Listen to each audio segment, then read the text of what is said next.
माँ की आखिरी इच्छा। एक बार एक बूढ़ी माँ को उसके बेटे ने एक वृद्धाश्रम में ले जाकर छोड़ा। इस माँ का ये वही इकलौता बेटा था जिसके लिए इस माँ ने जीवन भर संघर्ष किया। इस बेटे के लिए वो सब कुछ किया जो एक माँ को करना चाहिए या माँ कर सकती है, और आज भी अपने बेटे को किसी भी तरह की परेशानी ना हो इसलिए आश्रम में रहने के लिए भी तैयार हो गई। वृद्धाश्रम में रह रही माँ हमेशा अपने बेटे को याद करती, मगर बेटा केवल साल में एक बार उनको मिलने जाता या फिर फ़ोन पर बात कर लेता। कई साल बीत गए। वृद्धाश्रम से बेटे को एक दिन फ़ोन आया। उन्होंने कहा, बेटा जल्दी से आश्रम आके अपनी माँ से मिल लो, वो बहुत सीरियस है।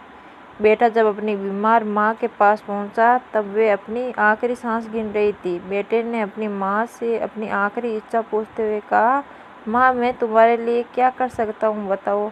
माँ ने कहा, बेटा इस आश्रम में गर्मी और मच्छर बहुत ज़्यादा है, यहाँ पर कुछ पंखे लगवा देना, और फ्रिज ना होने की वजह से यहाँ पर हम बूढ़ों को कई बार भूखे पेट ही सोना पड़ता है, क्योंकि किसी ने दिया हुआ खाना खराब होने से नहीं बचा पाते। तो इस आश्रम के लिए एक दो फ्रिज खरीद कर दे देना।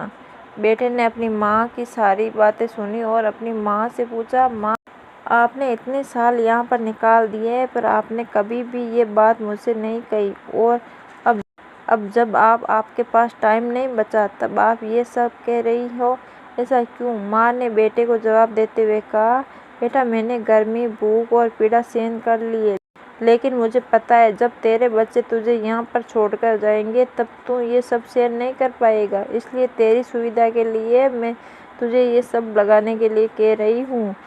दोस्तों, माँ की ये आखिरी लाइन किसी भी बेटा या बेटी की आंखें खोलने के लिए सक्षम है। इतिहास हमेशा अपने आप को दोहराता है। अगर आप चाहते हैं कि आपके साथ अच्छा व्यवहार हो तो आपको भी दूसरों के साथ वैसा ही व्यवहार करना पड़ेगा।